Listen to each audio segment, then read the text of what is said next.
bonsoir à tous, merci d'être là ce soir en live. Bonsoir tout le monde, bonsoir JKT, merci d'être là. Que ce soit en live ou en différé aussi. C'est chouette de vous revoir, j'espère que vous avez passé une bonne journée. Voilà, j'ai potassé pour vous les journaux, les revues, l'actualité culturelle et j'ai retenu plein de choses pour vous ce soir, donc j'espère que ça va vous plaire. En tout cas, je vous ai concocté un petit programme bien sympathique, on va parler de beaucoup de choses très diverses, mais c'est toujours le cas dans l'émission Culture J. Oui, voilà, je pense bien à vous, j'espère que vous avez passé une bonne journée.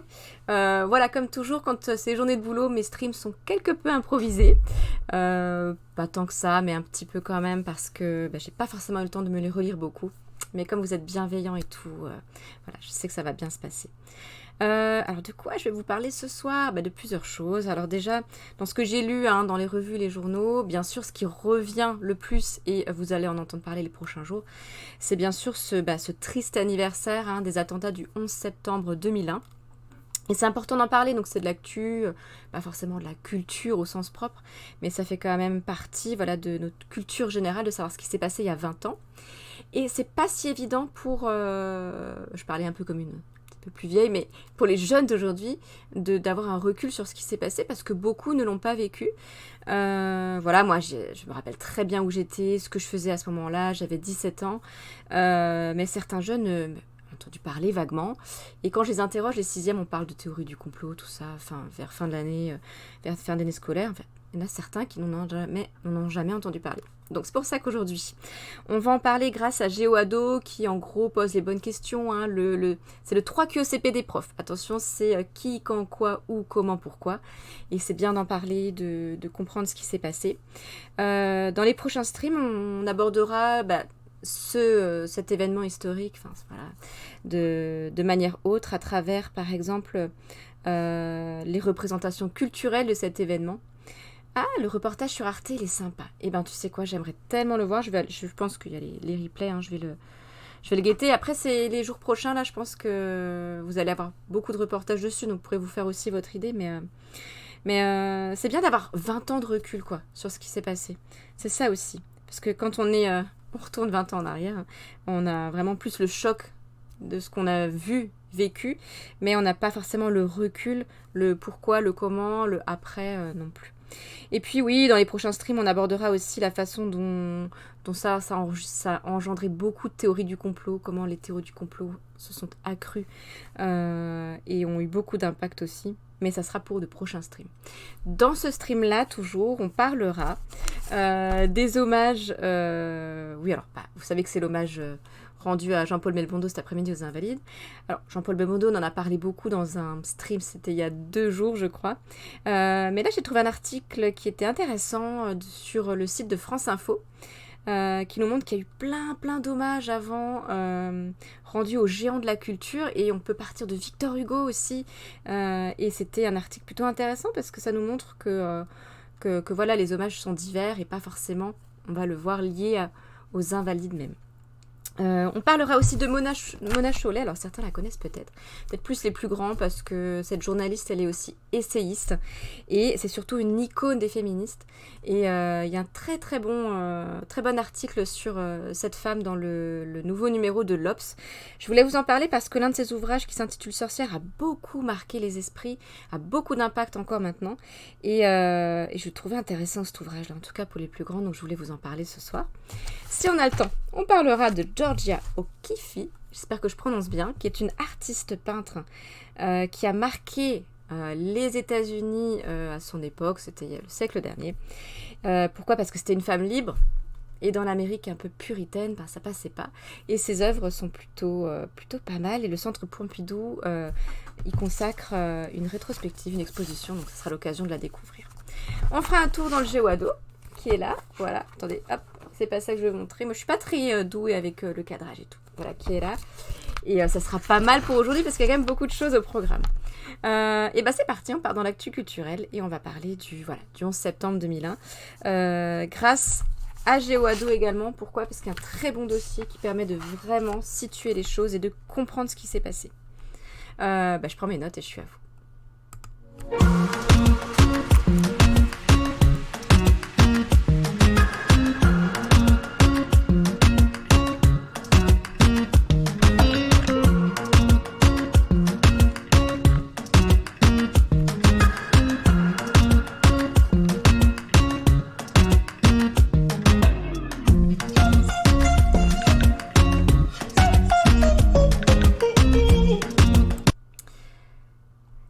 j'ai choisi un dossier issu de GeoAdo parce que franchement, hyper clair, hyper précis. On s'attarde pas dans 15 millions de pages Wikipédia.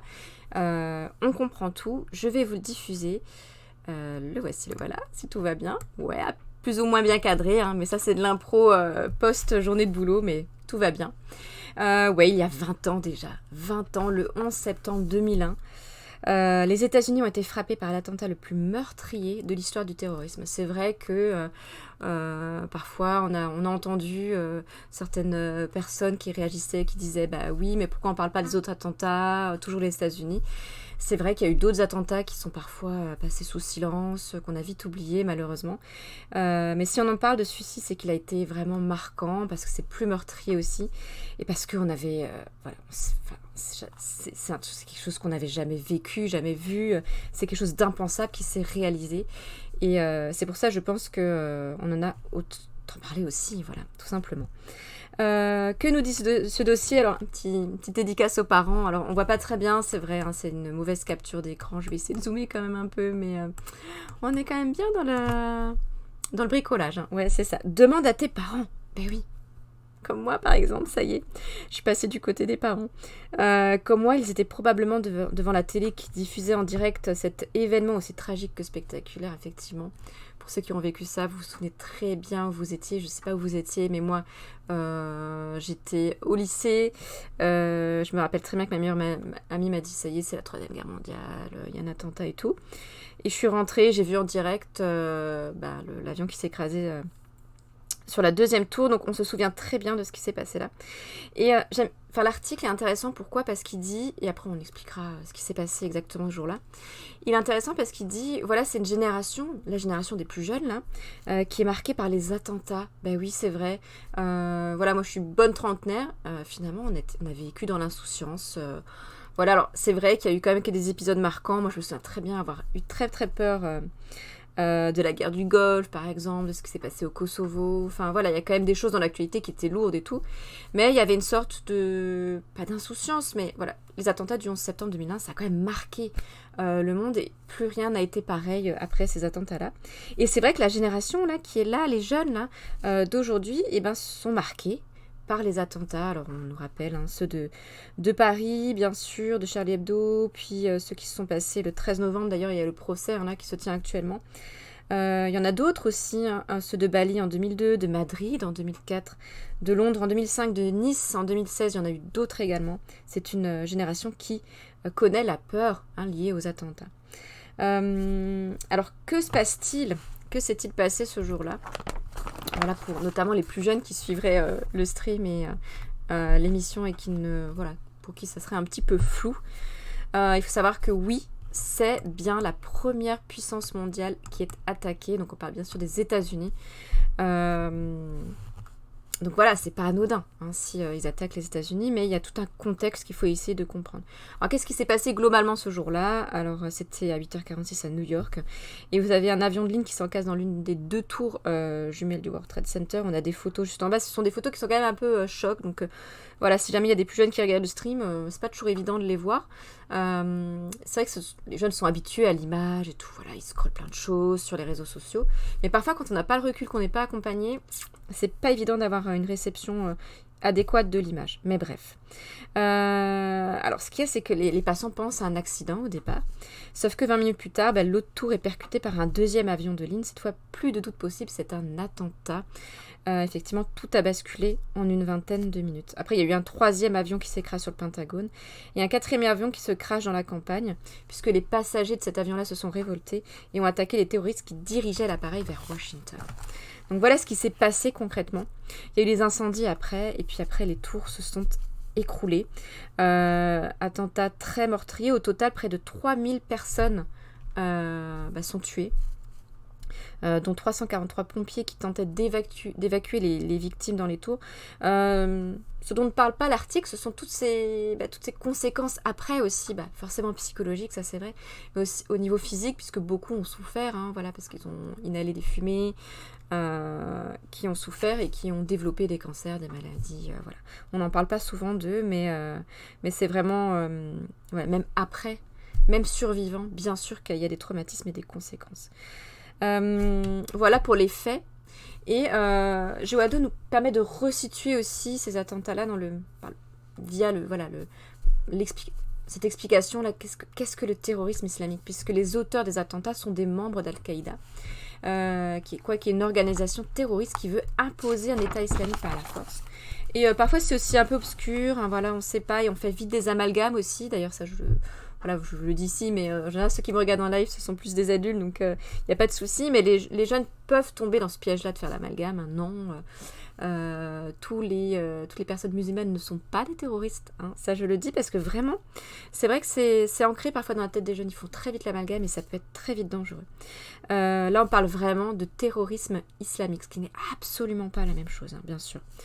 Oui, alors les services de police américains, quelques jours après les attentats, ont réussi à identifier les 19 kamikazes qui ont détourné les 4 avions. Et puis il y a toute une enquête qui est menée forcément. Et ces hommes étaient parfois installés depuis très longtemps aux États-Unis. Donc, imaginez bien un attentat, ça se prépare, ils ont tout un groupe qui est monté. C'est une organisation qui est menée, qui est dirigée par Oussama Ben Laden. Et c'était qui Oussama Ben Laden, c'était... alors il est né en Arabie Saoudite, il était déjà recherché par les États-Unis pour avoir organisé des attentats en 98 contre 2 ambassades en Afrique. Donc il était déjà connu des services de police aux États-Unis. Mais voilà, il est en particulier révolté par la présence de bases militaires en Arabie Saoudite. Tout ça c'est politique, c'est hyper... politico-économique, tout ça c'est des choses qui parfois nous dépassent, mais qui nous permettent de mieux comprendre pourquoi il y a eu ces attentats finalement. Oui, c'est un pays, l'Arabie Saoudite, qui est allié des États-Unis, supposé être une terre sacrée, parce qu'il abrite la Mecque, la ville sainte de l'islam.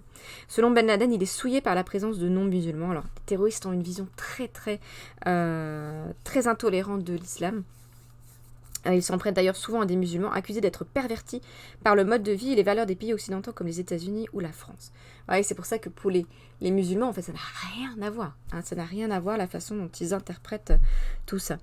Voilà, dans leur esprit, on l'avait déjà vu, et c'est le cas aussi des talibans qui ont pris le pouvoir à Kaboul. Liberté d'expression, voilà, laïcité, la société de consommation, l'émancipation des femmes ou la démocratie sont des abominations. Et malheureusement, on a encore des démonstrations de ce genre de pensée aujourd'hui, voilà, notamment avec les talibans actuellement. Et naissance du complotisme, alors je vous lis pas l'encart parce qu'on y reviendra dans un prochain stream, mais c'est vraiment les attentats du 11 septembre sont considérés comme l'acte de naissance des théories du complot. Alors il y en a eu avant, par exemple, l'homme n'a jamais marché sur la Lune, et bien d'autres aussi, mais là, ça a vraiment marqué quelque chose... dans l'histoire des théories du complot. Donc ça, on le verra dans d'autres streams parce que c'est intéressant. Toute notre vision un petit peu de l'information véridique, véritable, pertinente, vérifiée, tout ça, c'est bouleversé. Et les théories du complot, voilà, naissent et se multiplient de plus en plus. Dossier hyper intéressant, long, mais quand même bien précis. Une guerre sans fin, point d'interrogation. On a quand même un peu la réponse dans cette question. On n'est pas non plus hyper optimiste. Après les attentats, voilà, les États-Unis déclenchent la guerre au Moyen-Orient, mais ils ne tiennent pas leurs promesses. Point de suspension, on verra ce qu'il en est. C'est l'heure de la vengeance, c'est ce qui est noté dans l'article. Ben oui, voilà, ça c'est une histoire aussi de lutte, de combat, d'ennemis, de puissance ennemie aussi. Voilà, c'est compliqué à comprendre, mais il y a de l'argent, il y a pas mal de choses derrière tout ça aussi. L'heure de la vengeance, moins d'1 mois après les attentats, les États-Unis et leurs alliés, dont la France, attaquent l'Afghanistan. L'Afghanistan, on en parle actuellement. Ce pays est désigné comme le siège d'Al-Qaïda. Voilà pourquoi on en parle. Alors, il est dirigé par les talibans, une organisation islamique très rigoriste. Rigoriste, ça se rapporte à la rigueur. Qui méprise les femmes et interdit la musique, le cinéma, les ordinateurs ou la photographie, c'est ce qu'on disait juste avant. En tout cas, tout ce qui est culture, ça fait hyper peur, donc c'est censuré, c'est annihilé, c'est tout ce que vous voulez, c'est interdit. Parce que la culture, ça fait réfléchir, je vous l'ai souvent dit, donc ça fait peur. On veut surtout pas de révolte, on veut surtout pas de gens qui pensent et qui réfléchissent et qui sont intelligents. Il faut moins de 2 mois pour chasser les talibans du pouvoir et détruire les bases d'Al-Qaïda dans le pays, mais Oussama Ben Laden et une partie de ses hommes échappent aux soldats américains. Aujourd'hui, les États-Unis sont en train de retirer leurs derniers soldats de ce pays. On a vu que certains sont partis conditions dramatiques. Hein. On a tous vu ces images hyper choquantes, aussi des avions blindés, de tous ceux qui essaient de fuir, alors que ce soit les civils, les militaires ou les ressortissants également étrangers. Et le pays est toujours divisé par une guerre civile entre des groupes armés islamiques, dont les talibans. Et oui, en Afghanistan, les États-Unis ont gagné la guerre, mais n'ont pas réussi à faire la paix. Ils se sont retirés après 20 ans de présence là-bas. Et malheureusement, aujourd'hui, la situation est d'autant plus tragique. Ben Laden est décédé. C'était quand? C'était en 2001. Alors, c'était c'était en 2001, n'importe quoi. C'était en 2011. C'était sous Barack Obama. Moi, je me souviens très bien de cette info-là. Et ça a marqué les esprits aussi. Voilà, pendant 10 ans, il apparaît régulièrement dans des vidéos. Hein, il est caché, en fait. Et alors, il apparaît, puis en plus, il reconnaît sa responsabilité, tout ça. Et en 2011, la CIA parvient à le localiser au Pakistan. Un commando américain effectue un raid secret au cours duquel il est abattu. Donc il a fallu 10 ans pour le trouver et l'abattre, hein. Ouais, forcément. Alors, les États-Unis, hein, on parle du conflit avec l'Afghanistan, c'est hyper flou ce que je vous diffuse. Et ils sortent facilement vainqueurs du conflit. Ils prétendent gagner les cœurs et les esprits des Irakiens en installant la démocratie, parce qu'après, il y a aussi un lien avec l'Irak, puisque en 2003, les États-Unis attaquent l'Irak parce que son président est accusé d'avoir un lien avec les attentats de 2001. Tout ça, c'est hyper politique. Hein. Et de développer des armes de destruction massive, comme des bombes atomiques. Vous avez peut-être entendu parler de cet ancien président irakien, plutôt dictateur, hein, Saddam Hussein. Donc il y avait encore une guerre, les États-Unis sortent facilement vainqueurs du conflit, mais malgré leur discours, ils ne reconstruisent pas le pays détruit par leurs bombes et commettent de graves dérapages. Voilà, il y en a eu pas mal.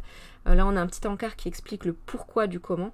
Et oui, parce que les militaires américains ont parfois usé de la torture pour obtenir des informations dans la guerre contre le terrorisme.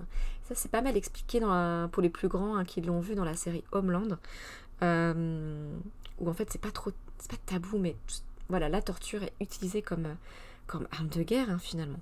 Et il y a eu des photos qui ont fuité, hein, qui ont été prises par des soldats américains. Il y a eu un énorme scandale aussi, donc voilà. Donc c'est pas manichéen, il n'y a pas le bien, le mal. Disons que tout le monde a ses fautes et puis ses des choses qu'ils ont faites et qui sont pas très honorables, loin de là. Qu'est-ce qu'on peut dire aussi? Oui, la menace n'a pas disparu, on le sait. Voilà, c'est un expert qui le dit, Mark Ecker. La guerre internationale contre le terrorisme est aujourd'hui dans une impasse. Oui, le 11 septembre est toujours perçu comme un événement extrêmement important et tragique. Mais après, oui, de nombreuses personnes critiquent certains aspects de la réaction américaine, comme la pratique de la torture, on l'a dit, sur une partie des prisonniers, le développement des éliminations ciblées de terroristes à l'aide de drones, ou encore l'invasion de l'Irak en 2003, c'est ce qu'on a dit juste avant. Aujourd'hui, il y a toujours cette sorte de menace qui plane. Voilà, comme je vous l'ai dit, il y a une sorte d'avant-après, on ne pourra jamais revivre tranquillement dans cette sorte d'insouciance qu'on avait connue peut-être pour les plus grands. Donc à voir, mais c'est vrai qu'au niveau de... hyper optimiste. Dossier super complet. Alors là, c'est comme si je le redécouvrais avec vous. Je l'ai lu rapidement il y a 2 jours. J'ai pas eu le temps de le relire, mais vraiment, je le conseille à en tout cas les ados, les jeunes ados qui veulent comprendre l'événement. Parce que voilà, c'est complètement à leur portée. Et puis, ça peut peut-être faire un parallèle avec tout ce qu'ils vont voir forcément à la télévision. Parce qu'on va être abreuvé d'images ce week-end, puisque c'est samedi, le 11 septembre. Surtout sur les chaînes d'infos en continu, ça va y aller. Et c'est bien d'avoir quelque chose un peu à côté, un peu à l'ancienne, un bon papier, un bon dossier, une bonne revue pour se poser et assimiler toutes les informations par rapport à ce qui s'est passé il y a 20 ans. Voilà, on en reparlera demain par rapport à cette théorie du complot. J'ai trouvé un article dans Society qui était hyper intéressant là-dessus, donc je vais essayer de vous le décrypter et de vous le reformuler pour vous. Bon voilà, forcément c'est dans l'actu. Et puis on va parler d'autre chose. J'ai pas vraiment de lien, voilà, mais aujourd'hui vous l'avez vu, c'est peut-être en ce moment même, ou je ne sais pas si c'est terminé. Mais il y a ce fameux hommage qui est rendu à Jean-Paul Belmondo aux Invalides par Emmanuel Macron. Et je ne vais pas forcément vous parler de cet hommage-là bien précis, mais de tous les hommages qui ont été rendus précédemment depuis de nombreuses années, voire siècles, aux personnes qui ont marqué le monde de la culture, aux Invalides. Et c'est le site France Info qui nous qui nous fait un petit topo, en plus en photo, donc c'est plutôt sympa. Et je voulais vous partager cet article-là. Je vais me connecter et je vais vous le diffuser. Le voici. Voilà, normalement ça devrait fonctionner. Ben oui, avant Jean-Paul Belmondo, les hommages aux géants de la culture ont eu lieu. Voilà, on peut vraiment, point de départ, Victor Hugo, c'est quand même très très longtemps, à Charles Aznavour, il n'y a pas si longtemps que ça. Alors les hommages sont rendus aux Invalides. Alors les Invalides, pour resituer un petit peu le truc, alors c'est un hôtel mais aussi un monument parisien, qui a été construit, alors c'était j'ai pris mes petites notes, sous les ordres de Louis XIV, c'était en 1670, alors pour les invalides de ces armées, donc les blessés, tous ceux qui ont été, tous les militaires qui ont été blessés notamment, et puis alors, c'est vrai que beaucoup d'hommages sont rendus aux soldats tués, ou à ceux qui ont été blessés, mais on peut aussi rendre hommage à des personnes qui ont marqué la France, l'histoire de la France. Alors ça peut être des gens de la culture, mais ça peut être aussi d'autres personnes. On se souvient peut-être de cet hommage très très émouvant rendu aux victimes des attentats du 13 novembre 2015.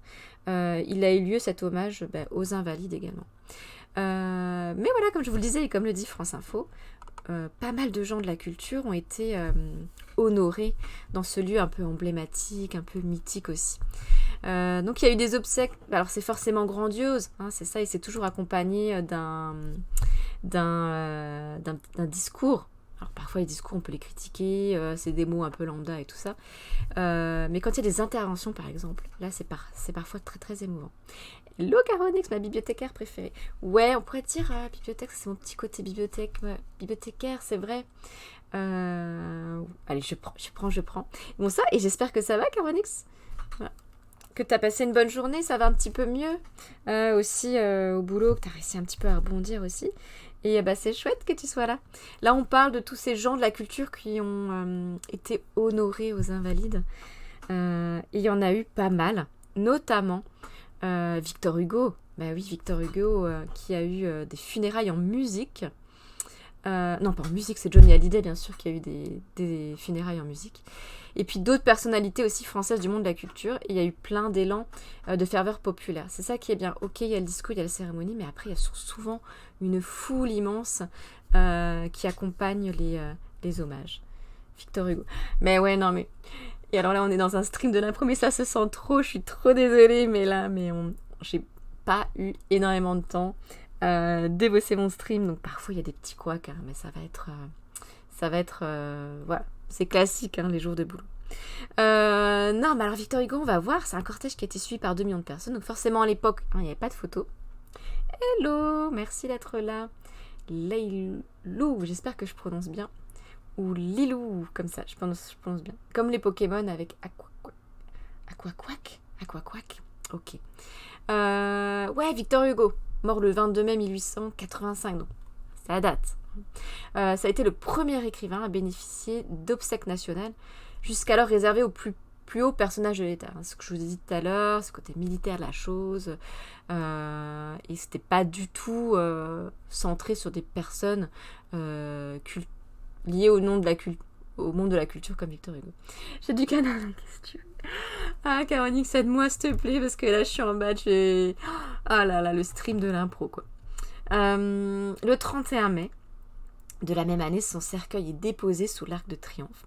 Alors, il faut savoir, le cortège qui achemine le 1er juin sa dépouille des Champs-Élysées au Panthéon, puisque Panthéon c'est encore autre chose, c'est un lieu où reposent les dépouilles de ceux qui ont marqué l'histoire de France. Prochainement, ça sera Joséphine Baker qui va rentrer au Panthéon, on l'avait vu il y a quelques temps. Et ce fameux cortège a été suivi par 2 millions de personnes, mais un truc de malade. Je sais pas si vous imaginez 2 millions de personnes dans les rues, mais c'est assez incroyable.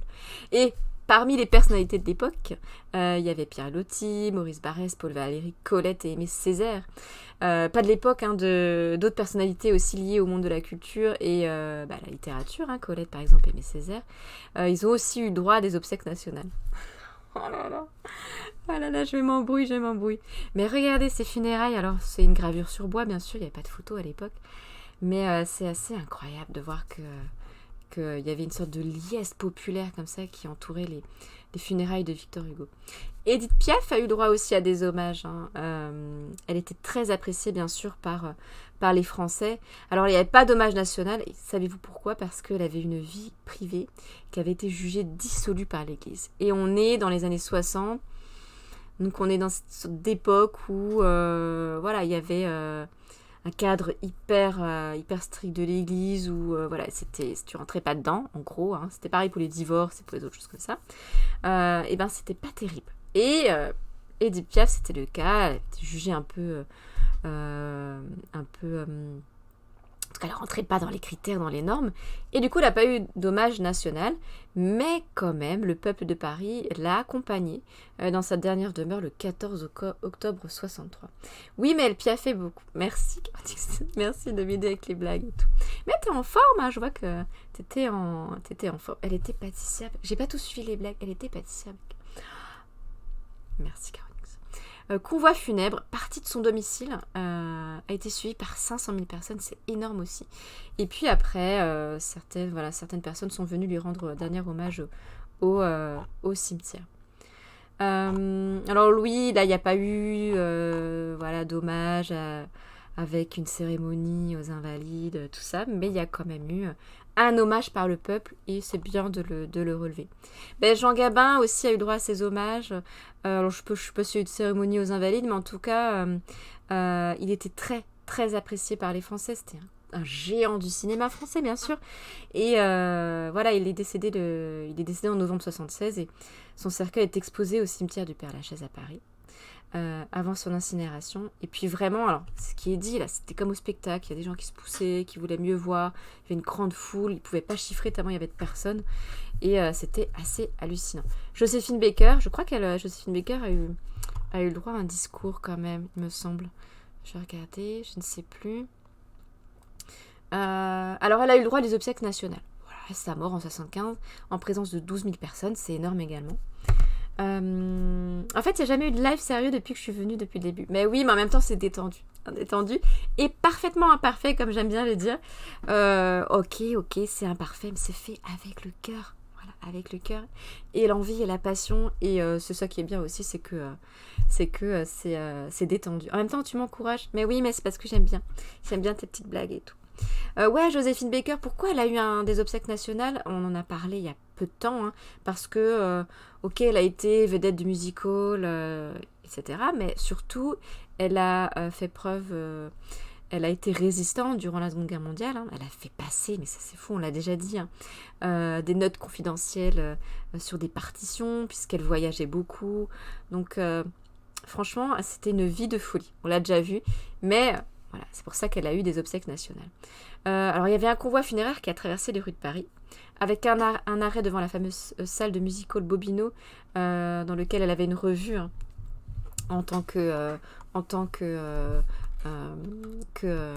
personnalité du musical. Et c'était assez fou. Là, on voit la photo. C'est beau, d'ailleurs, cette photo, avec la tête d'affiche comme ça. Et c'est bien de le voir aussi. Jean-Paul Sartre, Jean-Paul Sartre, qui était philosophe, qui était écrivain, essayiste. Il y a une petite coquille dans l'article. L'écrivain. Le 19 avril 80, sa dépouille est conduite au cimetière de Montparnasse, en empruntant les grandes avenues de Paris. Et le cortège funèbre est suivi par une foule qui ne cesse de grossir pour atteindre les 50 000 personnes, donc beaucoup de jeunes. C'est vrai qu'il était apprécié des jeunes. Quelques policiers en gants blancs entourent le corbillard, et ce qu'il faut relever, c'est que la foule était complètement silencieuse et recueillie. Enfin, voilà. Imagine un petit peu l'ambiance de recueillement comme ça, ce qui est assez dingue. Si vous avez 50 000 personnes qui sont silencieuses, ça doit être quand même quelque chose. Voici les photos de l'époque. C'est un peu impressionnant. Bien sûr, voilà, Johnny Hallyday, on s'en souvient, avec cet hommage populaire et non pas officiel, le 9 décembre 2017, mais beaucoup suivi. Pourquoi? Parce que s'il y avait un chanteur populaire par excellence, c'était bien Johnny Hallyday, bien sûr. Et là, vous aviez les fans, marqués par l'émotion, c'est sûr. Des Johnny clamés à plein poumon par la foule. Certains se sont déplacés, mais c'est un truc de dingue, mais ils ont fait des kilomètres pour aller voir ça. Et la cérémonie, enfin le cortège a été suivi par 700 bikers, donc c'est assez fou. Et puis Aznavour, bien sûr, Aznavour, je l'adorais. C'était un chanteur, oui, mais c'était un poète aussi, mais quel beau mot il nous a laissé à travers ses chansons. Alors lui, il a eu un hommage national. Il y a hommage national, hommage populaire. Hommage national, en gros, le président s'exprime, hein, c'est toute cette cérémonie qui est bien guidée, etc. Et hommage populaire, c'est un peu en dehors de ce cadre précis. Et c'est plus sur le peuple, quoi. C'est le peuple qui rend hommage à une idole bien souvent. Bref, bah oui, Aznavour, forcément, son cercueil porté dans la cour des Invalides, lui, il a eu son hommage hein, dans la cour des Invalides, au son d'une musique traditionnelle arménienne, puisqu'il était arménien. On est ressorti au son d'Emmenez-moi, une de ses plus fameuses chansons, mais on l'a écouté plein de fois cette chanson, mais qu'est-ce qu'elle était belle. Franchement, je conseille à tout le monde, posez-vous le soir tranquille, mettez un casque et écoutez les chansons de Charles Aznavour, franchement, ce sont juste des petits bijoux au niveau du texte, au niveau de la musique, c'est juste magnifique.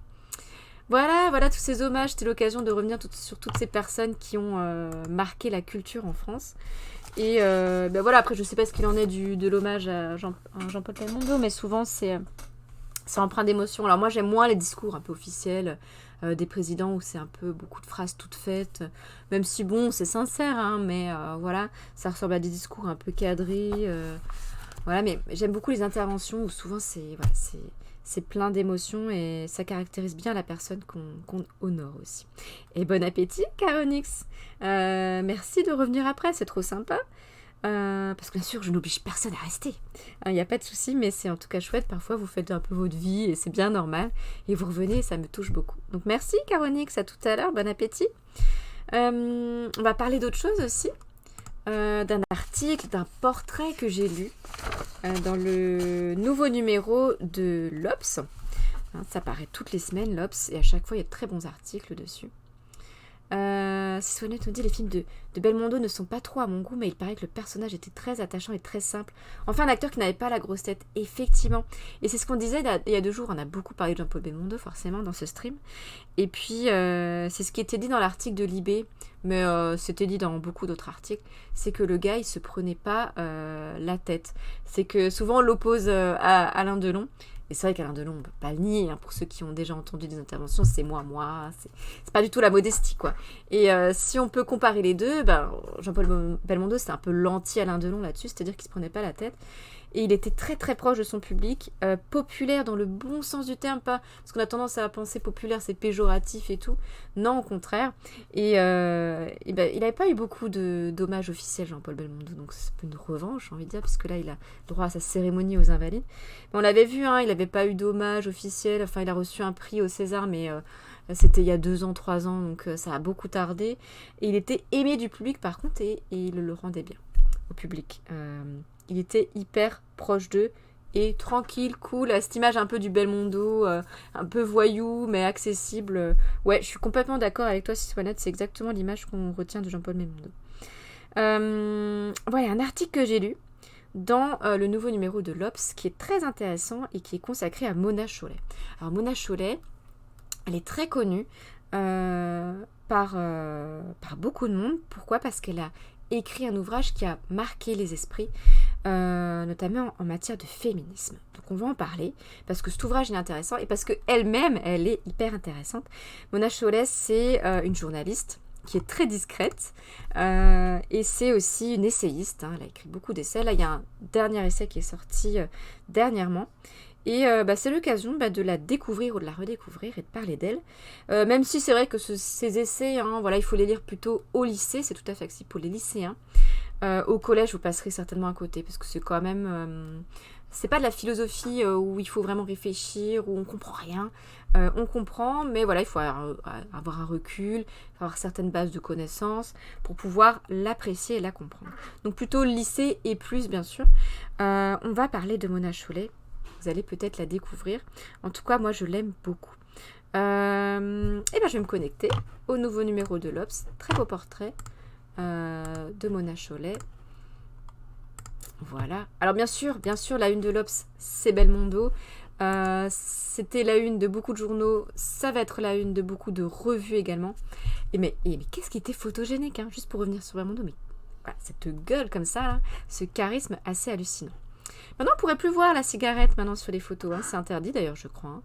Mais bon, ça faisait partie du personnage et c'est une époque donnée. Donc voilà. Mona Chollet, qui est-elle? La voici.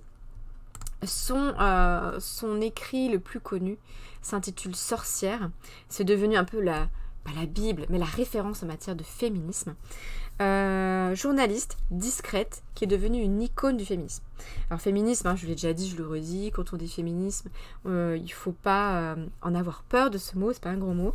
Je le dis tout le temps, mais j'aime bien le répéter. Non, le féminisme, c'est vraiment une façon de penser, de réfléchir surtout sur la femme en général et sur tous les sujets qui portent autour de la femme. Et si on est un homme, on peut être aussi féministe, s'intéresser au féminisme, il n'y a aucun souci. Et c'est une très très belle icône du féminisme qu'est Mona Chollet. Vous verrez les termes qu'elle aborde dans cet essai qui a eu un impact considérable qui s'intitule Sorcière. Oui, elle est discrète et j'aime bien cette petite phrase là que je retiens dans le paragraphe, dans le premier paragraphe. Elle fait partie de cette espèce discrète, un rien honteuse, les casaniers. Voilà. Et oui, ça existe, hein, les gens casaniers, et qui pourtant ont un rôle médiatique important, ou en tout cas qui sont publics, mais on peut être casanier et être une personnalité publique aussi, c'est possible. Qui est cette femme que l'on s'arrache? Ben oui, une guerrière féministe, une rockstar, une influenceuse lifestyle, que Néni Mona Chollet est une dame bien sous tout rapport, chef d'édition au monde diplomatique, qui ne jure que par la littérature et le confort de son foyer. Et d'ailleurs, elle a écrit un essai sur son fameux mode de vie casanier, hein, qui s'intitule Chez soi, c'est un essai qui date de 2015. Elle refuse conférences et tables rondes, rejette les sollicitations des médias, rechigne devant la promo qui lui fait noter sur son blog « J'ai l'impression d'être une taupe qu'on a arrachée à sa taupinière pour lui braquer un projecteur dans le museau. » Ouais, je peux comprendre un peu ça, c'est vrai. Pourquoi elle est connue? Alors, elle parle de malentendu parce qu'en fait, elle-même ne s'y attendait pas à avoir autant de succès. Il faut remonter à 2012. Elle avait déjà écrit un essai Beauté fatale, qui dénonçait avec virulence, vraiment elle mâche pas ses mots à Mona Chollet, la pression exercée par l'industrie de la mode et de la beauté sur les femmes. Moi je l'avais lu, c'est vrai à l'époque, très bon essai, où vraiment, moi c'est quelque chose qui me révolte au plus haut point, c'est vrai. Et d'ailleurs c'est une industrie très hypocrite aussi, hein, où voilà, on peut faire campagne, genre il n'y a pas de taille zéro, on va prendre des mannequins un peu plus en forme, tout ça, et qui en même temps continue à véhiculer une image de la femme qui est vraiment très cadrée, loin de tout ce qu'on est naturellement, industrie de la mode en général. Bref, je ne parle pas que de ça, mais plein d'autres choses aussi. Très bon essai, mais ça remonte à 2012. Mais grâce au bouche à oreille dans le milieu féminisme d'abord, c'est vraiment Sorcière qui a le plus de succès, avec des ventes vraiment phénoménales. Et ça la propulse au-delà des cercles militants, c'est-à-dire que même en dehors de ceux qui sont féministes, il y a un écho de cet ouvrage. Je vais vous diffuser le résumé, que j'ai trouvé sur le site Babelio, donc voilà, c'est le site que vous connaissez, que je vais essayer d'agrandir un petit peu pour que moi-même je le relise. Ouais, Tremblay, voilà, les sorcières reviennent, et le mot sorcière a toute son importance, on va le voir dans le résumé. Disait un slogan féministe des années 70. Alors, elle est beaucoup critiquée aussi parce qu'elle ne reprendrait que de certaines théories des années 70 et pas d'autres, etc. Bon, on voit que peut-être qu'elle se limite à un penchant, à un mouvement, mais c'est pas ça qu'on retient de cet ouvrage-là. On le verra dans l'article de l'Obs. Images repoussoires, représentations misogynes, héritées des procès, des bûchers, des grandes chasses de la Renaissance. On l'avait vu dans un stream l'année dernière que les sorcières, oui, étaient chassées, brûlées. Et on peut même remonter au Moyen-Âge, hein, pas forcément que Renaissance. La sorcière peut pourtant, affirme Mona Chollet, servir pour les femmes d'aujourd'hui de figure d'une puissance positive affranchie de toutes les dominations. Qu'elles vendent des grimoires sur Etsy, postent des photos de leur hôtel orné de cristaux sur Instagram, ou se rassemblent pour jeter des sœurs à Donald Trump, les sorcières sont partout. Davantage encore que leurs aînées des années 70, les féministes actuelles semblent hantées par cette figure. Voilà, la sorcière est à la fois la victime absolue, celle pour qui on réclame la justice, et la rebelle obstinée et insaisissable. Voilà. Et puis ça reprend aussi justement l'histoire des sorcières dans le monde, dans l'Europe de la Renaissance notamment. Quel type de femmes ces siècles de terreur ont-ils censuré, éliminé, réprimé? Donc bref, c'est aujourd'hui ce qu'il en reste de ça, de ces préjugés, de ces représentations. La femme indépendante, c'est un peu la sorcière, voilà, par excellence. La femme sans enfant. Et Mona Chollet, elle a écrit sur ce sujet qui a longtemps été tabou, de ces femmes qui veulent pas être mères, en fait. Et c'est pas grave. Et c'est pas grave, en fait. On peut transmettre autrement. Et là-dessus, franchement, il y a une très très bonne réflexion qui a longtemps été occultée. On a longtemps montré du doigt les femmes qui voulaient pas être mères et tout. Et là, enfin, les déculpabilise. Et oui, on peut être femme et ne pas vouloir être mère. Bref, et l'époque des chats, ça a marqué la fin de la tolérance pour celles qui prétendaient contrôler leur fécondité. Voilà. Et puis oui, une réflexion sur la femme âgée qui est devenue une sorte d'objet d'horreur. En tout cas, il ne faut pas en parler, c'est hyper tabou. On a parlé par exemple de ces femmes à Hollywood qui passaient la cinquantaine, sont complètement mis au banc de la société. Il y a une bonne réflexion là-dessus. Oui, on peut être femme et vieillir, c'est possible, et rester femme, rester féminine, rester nous-mêmes, c'est possible. Il y a toute une réflexion aussi sur ça, et merci Mona Chollet de nous faire réfléchir sur ces thèmes-là.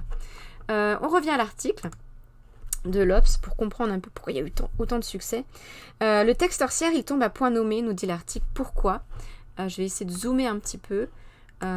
Pourquoi? Parce que il est rentré dans ce qu'on appelle la pop culture, avec des séries télé notamment comme Sabrina. Alors moi je connaissais Sabrina, la série télé, mais à l'ancienne, les années 90, mais ça a été remis à la mode sur Netflix, je crois. Charmed aussi, c'est une série des années 90, mais c'est revenu. Bref, et il y a bien sûr la vague MeToo qui a permis, aux femmes d'être davantage libres, qui ont permis d'assumer, d'être âgées, célibataires, nullipares, et qui deviennent enfin visibles. Donc, et 250 000 exemplaires pour sortir, c'est énorme, c'est énorme. Vraiment, quand un écrivain sort un livre, c'est rare, très rare, à part ceux qu'on connaît, les plus connus, vraiment grand public, d'arriver à de telles ventes et à tel point qu'on parle de sorcières comme d'un manifeste culte.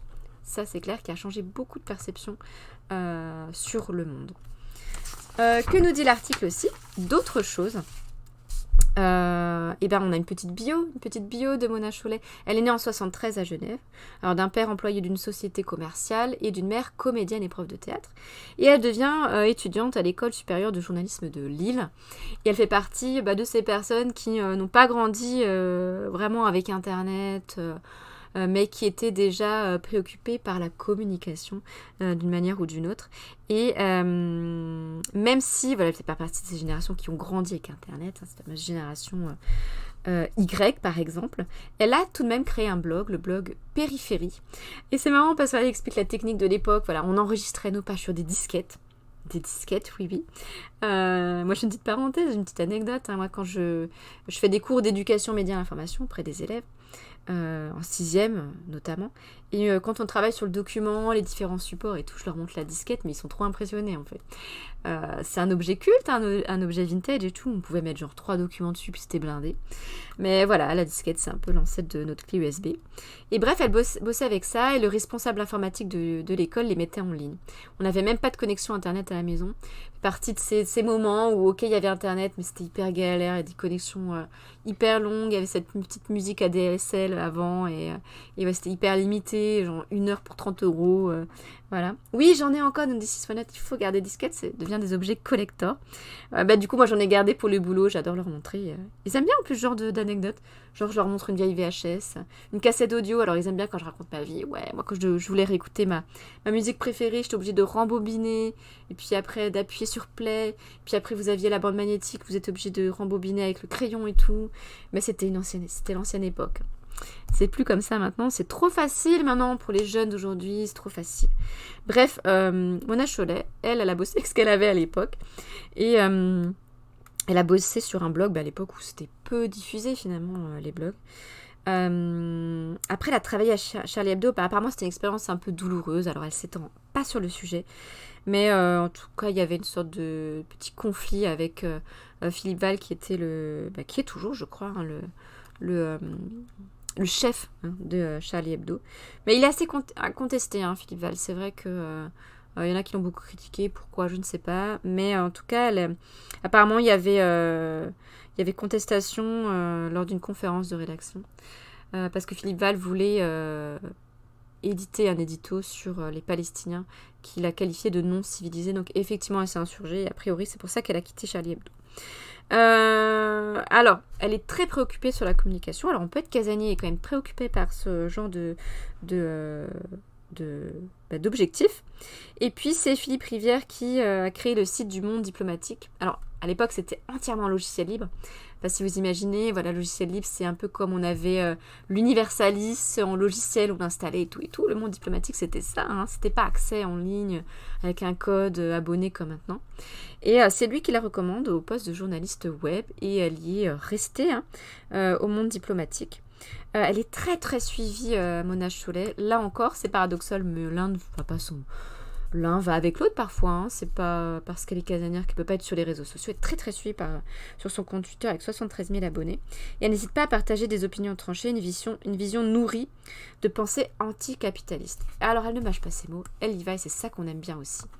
Ce côté on y va cash et il n'y a pas de tours et détours pour parler d'une chose, c'est non, elle y va. Bien sûr, ce sont des idéaux de gauche et qui sont présents aussi dans ses livres. Mais en tout cas, c'est une femme qui reste humble et c'est une journaliste qui en parle de Mona Chollet. Elle dit elle a une façon exceptionnelle de tricoter avec grâce des extraits littéraires avec des réflexions personnelles, des statistiques et tout ce qui fait le monde une fluidité, mais sans coquetterie, sans aucun snobisme. Et c'est ça qui plaît aussi. C'est ok, elle parle de féminisme, de problèmes rencontrés, mais elle le fait pas en disant moi ce que je vous dis, c'est la valeur de... c'est la valeur sûre, c'est ce qu'il faut écouter. Non, sans snobisme, sans rien. Elle sait se mettre un peu en retrait, analyser les choses avec finesse. Un raisonnement, et ce qui fait son succès, c'est qu'il y a un raisonnement solide. On va le voir, il y a des faits qui sont donnés. Donc elle s'appuie sur des faits, des recherches. Voilà, c'est bien cadré, c'est bien solide. Et puis une plume assez drôle pour être grand public. Et ça fait du bien aussi. Parce qu'on ne lit pas des essais qui sont hyper barbants, on s'ennuie. Et c'est un peu limite de la philosophie, on comprend rien. Non, elle a une plume en plus qui est hyper sympa. Avec aussi un petit peu d'humour. Une recette diablement efficace. Ben oui, carrément. Oui, alors après, elle plaît pas à tout le monde, notamment aux professionnels, aux chercheurs. Certains disent qu'effectivement, elle s'est limitée à certaines thèses des féministes radicales américaines des années 70, qui sont très largement diffusées dans le grand public anglo-saxon, et qui ont contribué à faire de la sorcière une icône des combats féministes. Bref, mais en même temps, les chercheurs et les spécialistes nous disent, en fait, c'est plutôt pas mal quand même, parce que ça nous permet aussi de parler de ces thèmes-là, qui avant étaient peut-être complètement occultés. Et il y en a même un chercheur qui dit, voilà, quand je parle d'histoire de la sorcellerie aujourd'hui, les gens m'écoutent plus volontiers grâce à elle. Donc elle a vulgarisé le sujet, et ça, franchement, il fallait le faire, parce que c'est pas un sujet non plus hyper facile de prime abord. Militante, oui, Mona Chollet s'est toujours revendiquée féministe, même si dans Sorcière, elle propose, en ne plaisantant qu'à moitié, de fonder le courant poule mouillée du féminisme. Alors elle dit, voilà, elle a toujours ce décalage, ce recul sur elle-même, c'est une aimable bourgeoise, bien élevée, et ça m'embarrasse de toujours me faire remarquer à ce côté un peu toujours gêné, de devoir un petit peu d'être sorte d'icône du féminisme. Donc c'est pour ça qu'elle fondait le courant poule mouillée du féminisme. Elle écrit des livres comme celui-ci pour se donner du courage. Donc c'est assez fou. Un dernier essai est paru, donc je ne l'ai pas lu, qui s'intitule Réinventer l'amour. Après, je pense, voilà, il est comme ses autres essais accessible aux plus âgés à partir du lycée. Mais d'après ce que j'en lis, ça peut être pas mal. Pourquoi ? Parce que elle nous montre que souvent l'amour, même les relations amoureuses, sont fondées encore sur ce thème du patriarcat. Vous savez, le patriarcat, ce sont ces modèles, ces sociétés fondées sur le modèle de l'homme, du père de l'homme. Et puis les femmes, elles sont encore au second plan. Bien sûr, il y a des thématiques aussi autour de la sexualité, mais aussi elle pose la question de l'encodage, d'une sorte d'infériorité féminine qui est visible partout, même dans les comédies romantiques par exemple. La femme, c'est toujours celle qu'il faut protéger, c'est la femme un peu inférieure et tout. Là, cette image un peu gnangnan, un peu cucu, la femme qui n'ose pas s'affirmer, grâce à l'homme, elle va réussir. Donc, il y a même cette image de la femme ancrée dans la pop culture aussi, là encore. Et le danger, c'est que cette image un peu de la femme inférieure, eh ben, on peut même en arriver aux violences physiques et psychologiques. Donc, c'est un ressort qu'on peut mettre en avant. Donc, ça a l'air d'être encore une fois un essai tout à fait intéressant. Quelques extraits de sorcières que je voulais vous montrer et que je trouvais intéressant de vous diffuser. Donc ça c'est le résumé de sorcières. Alors c'est des extraits que j'ai trouvés sur Babelio, donc vous avez le pseudo de ceux qui l'ont choisi. Voilà, où que je le rencontre, le mot sorcière aimante mon attention comme s'il annonçait toujours une force qui pouvait être la mienne. Donc c'est un extrait de sorcière. Quelque chose autour de lui grouille d'énergie. Il renvoie un savoir au ras du sol, à une force vitale, à une expérience accumulée que le savoir officiel méprise ou réprime. J'aime aussi l'idée d'un art que l'on perfectionne sans relâche tout au long de sa vie, auquel on se consacre et qui protège de tout, ou presque, ne serait-ce que la passion que l'on y met. La sorcière incarne la femme affranchie de toutes les dominations, de toutes les limitations, elle est un idéal vers lequel tendre, elle montre la voie. Donc c'est une image, une bonne image de la sorcière aujourd'hui. Pas celle réprimée, voilà, c'est une image de femme forte, qui avance, voilà. Hello, une chaussette végétarien, ben te revoilà, mais on t'était déjà venu ici, mais c'est sympa de revenir. Là, on parle de Mona Chollet, mais je suis sur la fin de ma chronique, qui est l'icône du féminisme, et qui a sorti un nouvel ouvrage, mais on parle de cet ouvrage qui a fait son succès, qui s'intitule Sorcière. Et te revoilà, Caronix. Bah, et tu manges vite, en fait. Hein. C'est pas bien de manger trop vite, mais peut-être c'est parce que tu voulais revenir. Alors, voilà, ça me fait plaisir. Ouais, voilà, l'extrait nous montre qu'il y a une nouvelle image de la sorcière, plus à l'ancienne. Et elle s'appuie, comme on voyait, avec quand même une rigueur dans les essais de Mona Chollet, sur des faits, des chiffres. Dès que j'entends le mot pâte, tu as la larme qui s'enclenche. Ah oui, bah déjà je me souviens, c'était les pâtes bolo il y a 2 jours. Donc on voit que peut-être tu as une petite origine un peu italienne ou pas. Ouais, ça va les gens, n'hésitez pas à poser la question. J'espère que je vous ai pas tous assommés, parce que ça serait pas cool quand même. Non, ça va pas, Caronix. Ou non. Non, mais ma mère se demande. Ah non, t'as pas d'origine italienne. Mais ma mère se demande. Bah oui. Mais moi, j'adore. Alors, ça n'a rien à voir. J'adore la bouffe italienne. En même temps, je suis avec un conjoint qui est d'origine italienne. Donc bon, ça va. Je suis bien. Je suis gâtée du coup si j'aime ça. Elle s'appuie sur des faits, Mona Chollet. Ben oui, près de la moitié des femmes, 47%, se concentrent toujours dans une dizaine de métiers comme infirmière, aide à domicile, assistante maternelle. C'est ce qu'on avait déjà vu dans des streams ici. On en a parlé de cette sorte de... On est formé dès le plus jeune âge à aller là où on veut nous faire aller. Et puis les filles sont très cadrées très tôt pour être dans tel et tel métier. Les femmes scientifiques, il y en a peu par exemple. En médecine, il y en a peu. Voilà.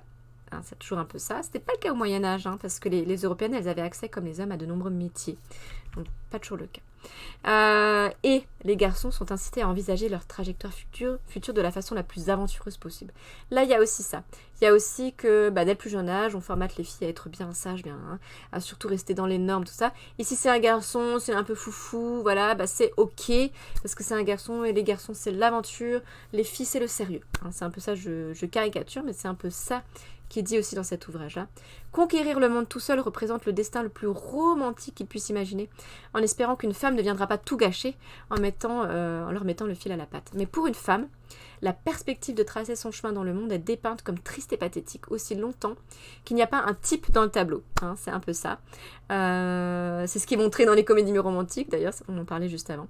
Et c'est une tâche si énorme que de réinventer le monde en dehors de ces conventions... et c'est une tâche si énorme de réinventer le monde en dehors de ces conventions étroites. On sait bien que tu n'es pas sage. Mais non, c'est une fausse élève modèle, voilà.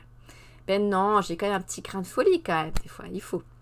Et puis je finirai là-dessus, et Mona Chollet, elle a parlé de ces femmes qui ne voulaient pas avoir d'enfants, c'était hyper tabou.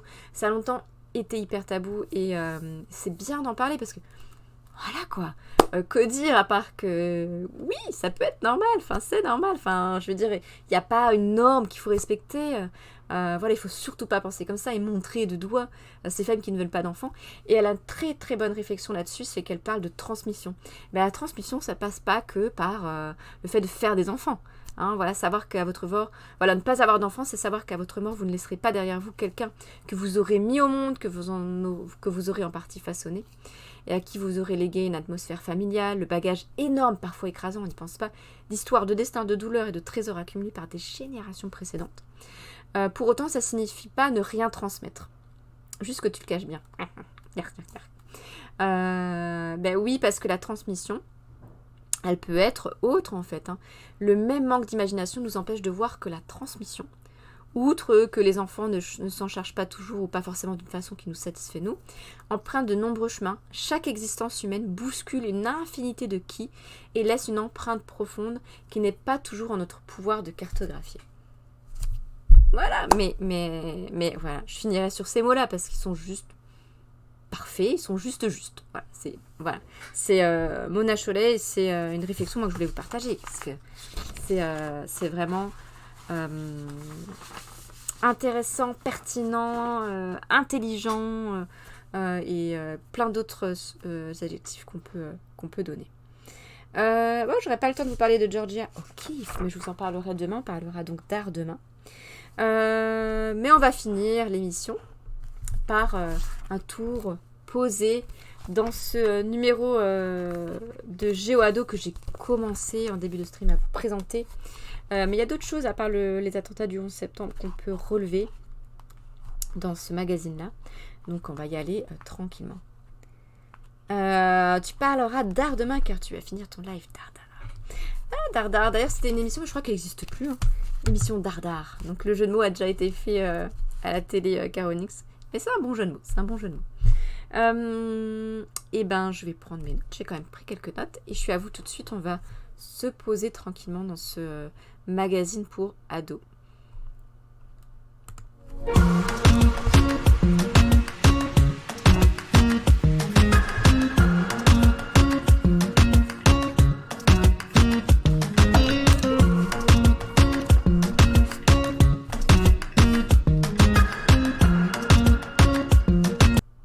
Voilà, donc ça c'est la une du nouveau numéro de GeoAdo, Au secours des orang-outans. Voilà, c'est le reportage. Mais alors, comme je le dis parfois quand je présente GeoAdo, il ne faut pas rester cantonné au voyage. C'est plein d'autres sujets qui sont abordés. Vous avez des sujets de société. Donc là, par exemple, les attentats du 11 septembre. Vous avez aussi des réflexions d'éducation, médias et l'information. Moi, je m'appuie beaucoup sur les articles de GeoAdo pour parler information de manière très générale. Et là, il y a un article sur les revues dites scientifiques. On verra que ce ne sont pas les revues de vulgarisation scientifique, mais les revues dans lesquelles les chercheurs publient leurs travaux. Bref, GeoAdo, c'est pas que le voyage, c'est plein d'autres choses également. Il y a un portrait toujours d'une personne qui a marqué un peu les esprits par leurs actes un peu quand même liés à l'environnement, mais voilà, c'est très généraliste. Toujours l'actu en images pour commencer dans GeoAdo. Moi j'adore ce genre de choses. C'est comme dans Science et Vie Junior, c'est pareil. Vous avez des photos qui ont marqué un peu insolites et ça permet de réfléchir à certains thèmes. Là par exemple c'est une girafe, mais oui c'est une girafe qui a été croisée sur une route. On est en Afrique du Sud et elle est atteinte d'une maladie. Moi je ne savais pas que certaines girafes pouvaient être atteintes de leucisme. C'est une perte de pigmentation. Bon, alors c'est pas une info du siècle, hein, mais sachez que ça existe, c'est assez surprenant. On voit pas très bien sur l'image qui est une très mauvaise capture, une photo quoi que j'ai prise du magazine. Absolument abominable, mais bref. En Italie, Venise enfin épargnée. On voit peut-être un petit peu ces manifestants-là qui doivent être soulagés car les bateaux de croisière géants n'auront plus le droit d'accoster dans le centre historique de Venise. Mais j'ai envie de dire, mais pourquoi ça n'a pas été fait avant? Quand on sait en plus que Venise est une ville qui est menacée, hein, vous le savez, par le réchauffement climatique, en plus c'est envahi de touristes. Moi j'aimerais bien aller voir Venise, mais ça me fait vraiment peur de tous ces touristes-là, d'être envahi par les touristes. Moi, c'est quelque chose quand je voyage, c'est quelque chose qui me perturbe parce que je suis moi-même touriste et en même temps j'ai pas envie d'être mêlée à une tonne de touristes. C'est un peu bizarre dans ma tête, mais c'est un peu ça.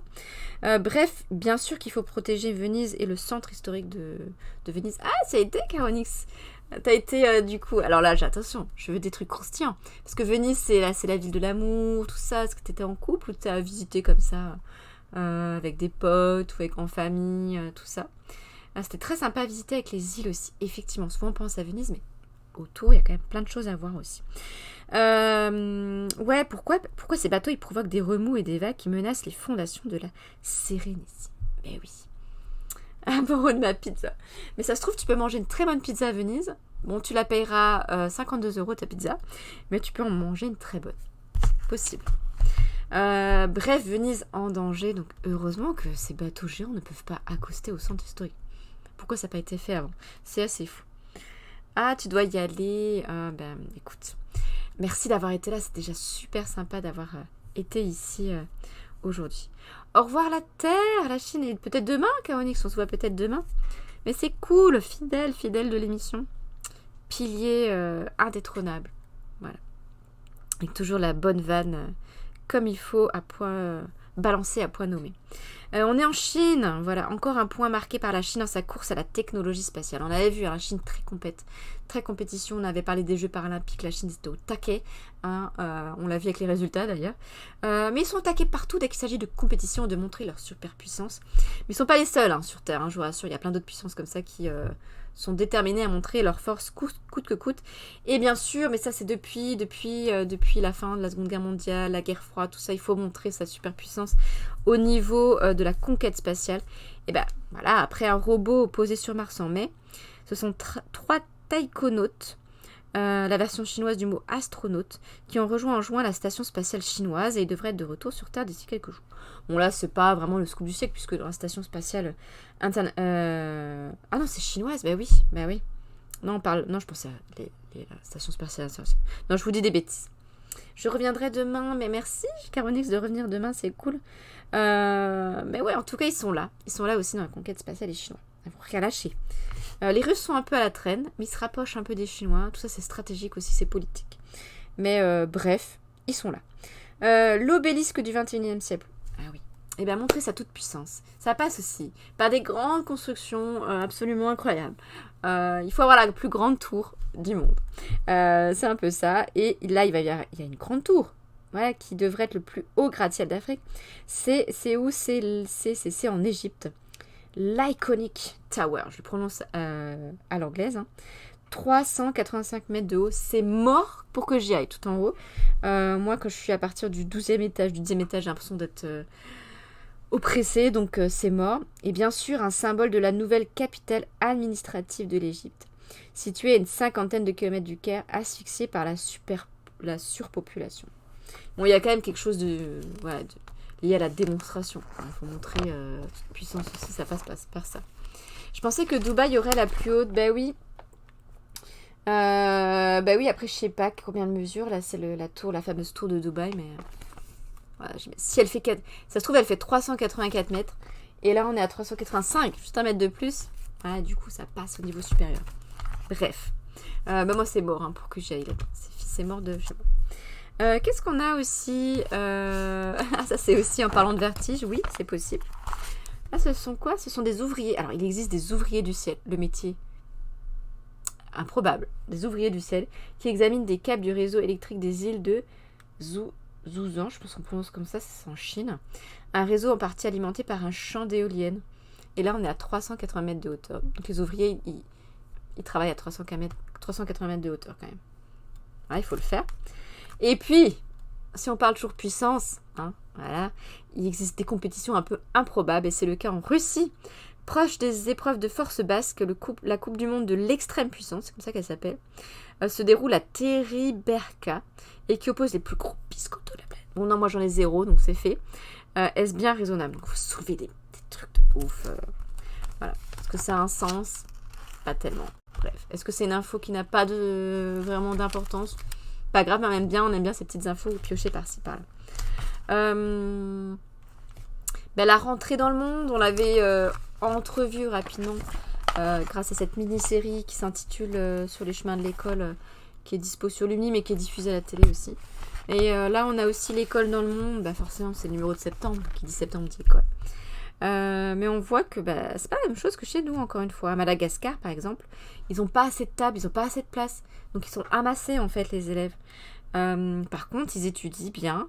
Même dans les petits villages de pêcheurs où on penserait que voilà, l'école c'est pas leur priorité, mais non, ils se bousculent pour aller à l'école. Donc voilà, c'est plutôt chouette. Après au Japon, bah oui, uniforme au Japon.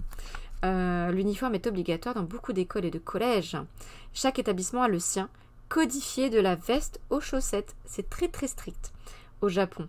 Bon, après ils ont des trucs un peu tordus, du genre... J'avais vu une fois un reportage, mais il date, je sais pas si ça a changé depuis. Où en fait à 3 ans, ils font certaines écoles, quand il fait très froid, et ben les gamins sortent limite torse nu dehors pour les forger, quoi, pour les solidifier. Et j'avais vu un reportage là-dessus, c'était véridique. Alors, c'est peut-être pas dans toutes les écoles du Japon.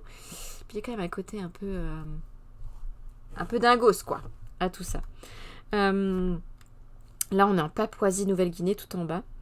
Donc, il y a toute une cérémonie aussi avec un hymne national qui est chanté. Il y a une cérémonie du lever de drapeau. Donc, on est vraiment dans le patriotisme à fond.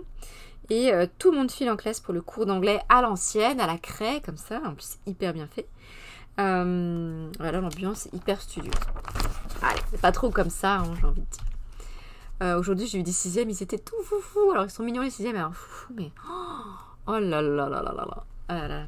C'était... Je me dis, mais à un moment, je me dis, mais où je suis. Ouais, mais en même temps, bon, c'était pas méchant. C'est plus que, voilà, c'est un nouvel univers pour eux. En plus, le CDI, ils connaissent pas. Mais je me suis dit, à un moment, je me suis... recul sur moi-même, des fois c'est comme si c'était sorti de mon corps et que je me regardais, où es-tu en pleine montagne. Ben oui, il y en a qui vont à l'école en montagne, il n'y a pas de table, il n'y a pas de chaise, l'école se fait comme ça avec un vieux tableau à l'arrache, il y a peu de matériel. Sri Lanka, c'est hyper codifié, hyper cadré.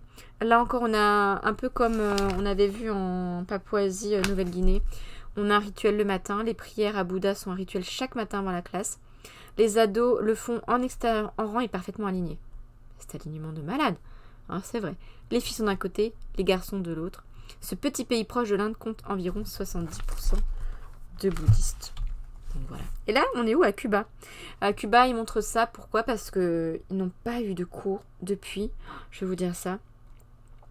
L'école est une priorité pour le gouvernement parce que des établissements ont dû fermer pendant la crise du Covid-19, forcément. Ils ne nous donnent pas le délai, mais c'est un truc absolument fou. C'est comme au Colombie ou au Brésil, forcément, où les variants ont vraiment fait exploser le nombre de cas. Et c'était dramatique. Là, je crois que c'est des mois et des mois et des mois sans école. Donc c'est pour ça qu'ils montrent, c'est que c'est la rentrée, enfin, après des mois sans école lambda classique. Je pense qu'on a perdu beaucoup d'élèves comme ça. On continue et on finit. Un débat, c'est tout à la fin. Aller au musée, est-ce que c'est génial ou c'est ennuyeux? Et moi je suis entre les deux, je vous avouerai. Autant je suis prof doc et tout, la culture, c'est mon rôle de la mettre en avant et de la partager. Autant parfois les musées, pas maintenant, parce que c'est vrai que les musées, ils font preuve de tellement d'imagination pour rendre la chose... Ah bah attendez, j'ai mis ça défile tout seul. Il faut que je règle un truc. Voilà. Du coup, ouais, si c'est bon. Les musées font beaucoup d'efforts pour rendre les visites assez ludiques et tout. Mais longtemps, aller au musée, il y avait quelque chose d'assez ennuyeux, c'est vrai. Parce que c'était juste lire des trucs. Déjà, lire juste une explication à côté d'un tableau, c'est pas ce qu'il y a de plus funky. Il faut se poser, ça mérite d'être quand même bien concentré. Et puis, on n'avait pas forcément une approche hyper ludique du truc, quoi. Ça, c'est vrai. Bon, là, les enfants qui sont interrogés, ils sont gentils, ils disent quand même c'est cool. Les musées, c'est pas ennuyeux, on apprend plein de choses. Après, si on y reste une journée entière, que c'est juste pour prendre plein de photos sans regarder, c'est vrai que c'est souvent comme ça, c'est dans les musées. Je vois pas l'intérêt, mais chacun me fait comme il veut. Voilà. Tout dépend du musée, ça c'est vrai, je suis assez d'accord. Il y a des musées quand même qui redoublent d'imagination. Donc parfois, bon, il y a des trucs, des audios. Rien qu'un audio guide, ça change tout, je trouve. Alors quelqu'un, hop, on se déplace. Alors, c'est un peu bizarre aussi parce qu'on est dans une sorte de bulle et du coup, on discute pas forcément avec les autres. Mais c'est déjà un petit peu autre chose. Et puis après, il y a des choses hyper ludiques avec des tablettes, des escape games et tout ça. Donc ça dépend des musées. Moi, je suis d'accord avec Léo. Je suis d'accord avec Léo qui est là. Ouais, après, ça dépend aussi du thème qui est abordé. C'est sûr que pour ceux qui sont fans des dinosaures, un musée qui aborde le sujet, c'est toujours mieux. Et on finit par Louise qui dit « Moi, je déteste !» avec point d'exclamation. Mes parents me forcent à y aller, c'est un cauchemar. Voilà, pour beaucoup, il y en a qui subissent. Et c'est tellement dommage de subir la culture. Ça ne devrait pas être le cas, on ne devrait pas subir ça. Donc voilà, vous avez le débat du moment. Un petit focus sur Yann Arthus Bertrand. Vous connaissez peut-être Yann Arthus Bertrand. Pourquoi? Parce qu'il a photographié La Terre vue du ciel. Et oui, il est photographe et on connaît tous au moins une photo de lui, qui est celle-ci en haut à gauche, voilà, du cœur, dans vue de haut. Et ça se passe, c'est où? C'est en Nouvelle-Calédonie. C'est devenu l'emblème de son travail, c'est vrai. Et en fait, il a une vie passionnante, Yann Arthus-Bertrand, mais je connaissais pas toute sa vie, hein, j'avoue, je connaissais un peu son œuvre, ses photos, mais pas sa vie. Il est né en 1946 et il a beaucoup bossé avec le cinéma, il a été longtemps assistant acteur de cinéma. Et dans l'article, j'aime bien parce qu'il a une bonne vision de la scolarité aussi, en disant que parfois tu fais des détours, hein, c'est pas forcément ce que tu as prévu de faire. Moi, le cinéma, c'est pas forcément là où il devait aller.